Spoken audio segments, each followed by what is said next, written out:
April 8 said it would not tolerate President Donald Trump's tariff blackmail and that it will fight to the end to take countermeasures against the United States and safeguard its own interests. After Trump threatened an additional 50% tariff on Chinese imports. The Chinese Commerce Ministry said Washington's imposition of so-called reciprocal tariffs on China is completely groundless and is a typical unilateral bullying practice may launch against the United States.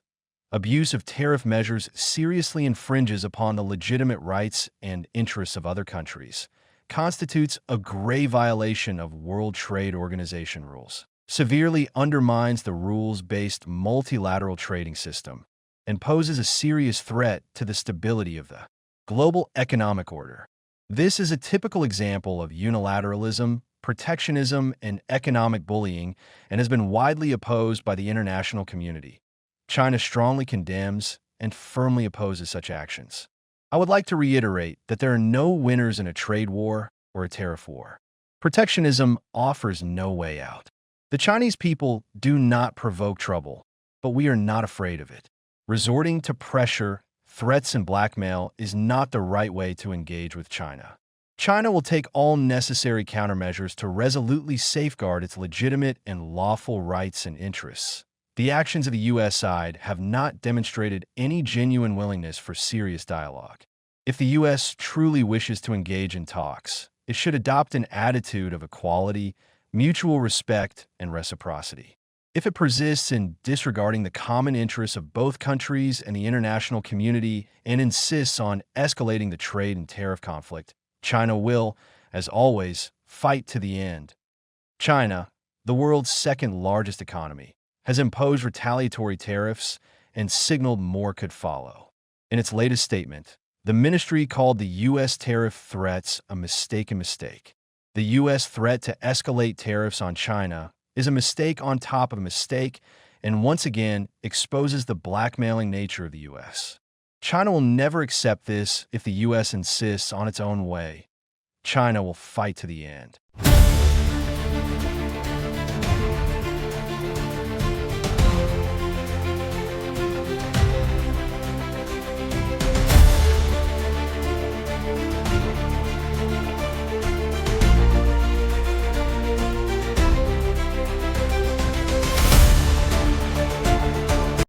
Despite a frantic stock market, Trump warned of imposing additional tariffs on China, fueling fresh concerns that his efforts to rebalance the global economy could escalate into a financially damaging trade war.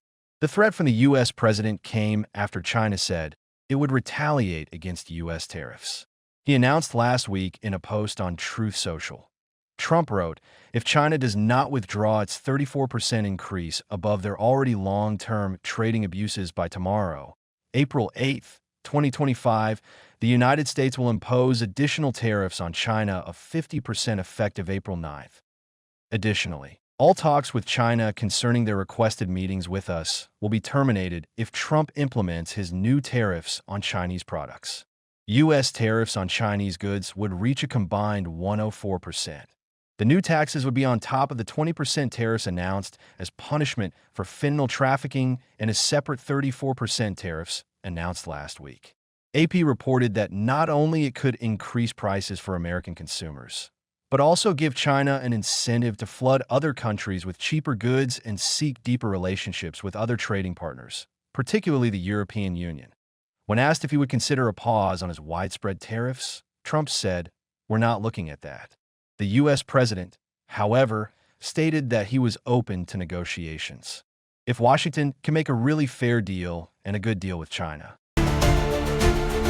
With China, as you know, against my statement, they put a 34% tariff on above what their ridiculous tariffs were already.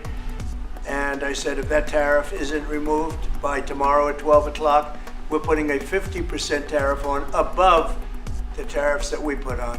So they've gone for years. They've become a rich country because of people, again, that were in the White House that allowed this to happen.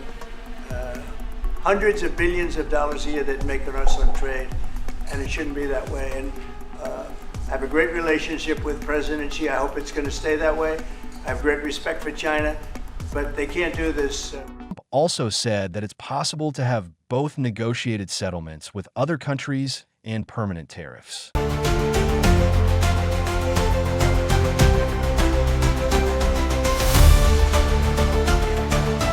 The European Union said it has offered the U.S. a 0% tariff deal on cars and industrial goods, weeks before Trump launches trade war.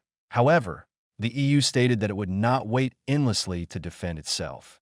Maros Sefcovic, the EU Commissioner for Trade, said he had proposed 0 tariffs on cars and a range of industrial goods, such as pharmaceutical products, rubber, and machinery, during his first meeting with the U.S. Commerce Secretary Howard Lutnick on February 19th, Sefcovic said the EU remained open for talks, but suggested that nothing would be concluded soon. Right now, we are in the early stages of discussions because the U.S. views tariffs not as a tactical step, but as a corrective measure, while the EU remains open to and strongly prefers negotiations. We will not wait endlessly. European Commission President Ursula von der Leyen said the EU had offered 0% tariffs for industrial goods, and that offer remained on the table. However, at a press conference on April 7th, Trump did not appear keen on the offer. Trump told reporters that 0% tariffs were not going to happen. The European Union's been very bad to us. They don't take our cars, like Japan in that sense. They don't take our agricultural product. They don't take anything practically. And yet they send millions of cars in a year, Mercedes-Benz, Volkswagen, BMWs. They're sending millions and millions of cars into the U.S., but we don't have a car that's been sold to the European Union or other places, but let's go for the European Union. And it's not going to be that way. It's got to be fair and reciprocal. It's got to be fair. It's not fair. We have a deficit with the European Union of $350 billion, and it's going to disappear fast. And one of the reasons and one of the ways that that can disappear easily and quickly is they're going to have to buy our energy from us because they need it. They're going to have to buy it from us. They can buy it. We can knock off $350 billion in 1 week. The EU has also proposed counter tariffs of 25% on a range of U.S. goods, including diamonds, eggs, dental floss, sausages, and poultry, as per a document accessed by Reuters.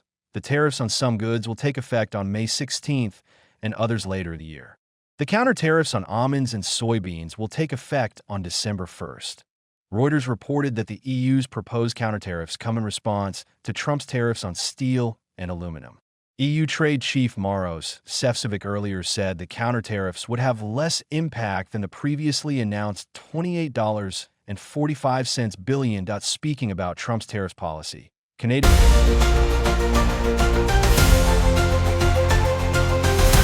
Prime Minister Mark Carney said the probability of a U.S. recession has risen significantly, and that will have a major negative effect on the Canadian economy. In a televised news conference, Carney said he'd spoken to Bank of Canada Governor Tiff Macklem and Finance Minister François-Philippe Champagne about turmoil in the markets. Meanwhile, a Financial Times report claimed that Mexico has been speaking to private sector companies about increasing fracking to reduce its reliance on U.S. gas, amid heightened trade tensions between the two countries.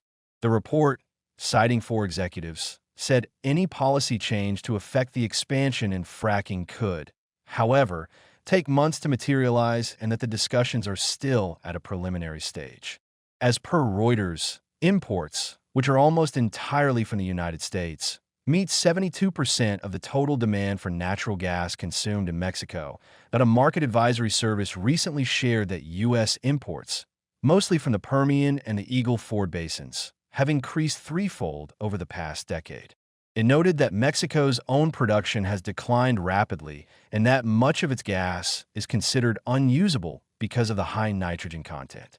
Mexico has already been weighing measures to double its strategic natural gas storage capacity over fears that Trump could use the country's dependence on U.S. gas as some form of leverage. The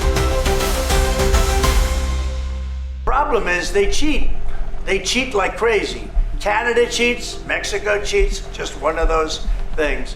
But we are resetting a table and we're going to have great trade and we're going to have a very strong country. Our country is going to be at a level that has maybe never been, or maybe You know, our country was the strongest, believe it or not, from 1870 to 1913.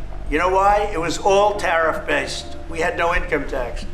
Then in 1913, some genius came up with the idea of let's charge the people of our country, not foreign countries that are ripping off our country. And the country was never that kind of wealth. We had so much wealth, we didn't know what to do with our money.